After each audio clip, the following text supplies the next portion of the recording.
Oh, by the way, Mr. Speaker, this representation calculated the administrative penalties that should be paid by ABS-CBN to the government.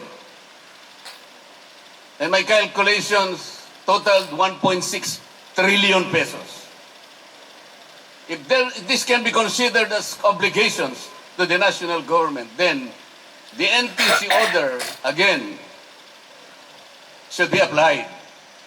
Ang problema kasi, Mr. Speaker, this concerns agencies, NTC, the BIR, although it promised to look into the allegations of these tax evasion schemes, did not bother.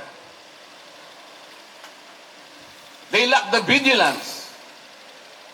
They did not summon the agency or even the sense of duty required by the respective offices.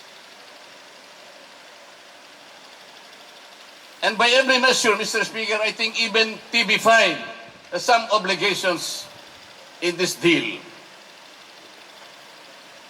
With the substantial purchase, Mr. Speaker,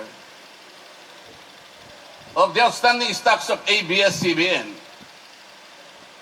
I believe Section 10 of the franchise of TV5 was violated because the rights and obligations have virtually been transferred to ABS-CBN. Kung pwede ba, Mr. Speaker, na ang isang network na hindi na natin binigyan ng lisensya because of this established violation, wala na siyang prangkisa. Pwede ba siyang sumakay ng ganun-ganun lang without settling the obligations to the country, to the government? Is it possible that something that cannot be achieved or obtained directly can be obtained indirectly? I think this is a basic dictum in law, Mr. Speaker. We cannot do that. Section 10 of the franchise of TV5 also prohibits merger with other entities without prior approval of Congress. Wala pa po tayong approval. So I said, this particular deal must be looked into, Mr. Speaker. And I think, because of this deal, we have yet to have let the proverbial cat out of the bag, Mr. Speaker. Why? Media Quest, the parent company of TV5, is owned by PLDT Beneficial Trust Fund.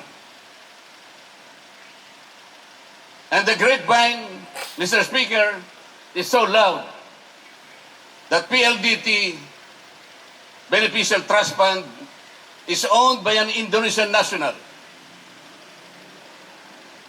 So if we will reminisce, Mr. Speaker, that the PDRs were utilized indirectly as conduits for foreigners to own mass media in this country by desecrating and circumventing the very constitution that we have.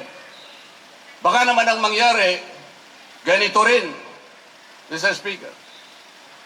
Magigising na lang tayo and we will have to see deja vu once again.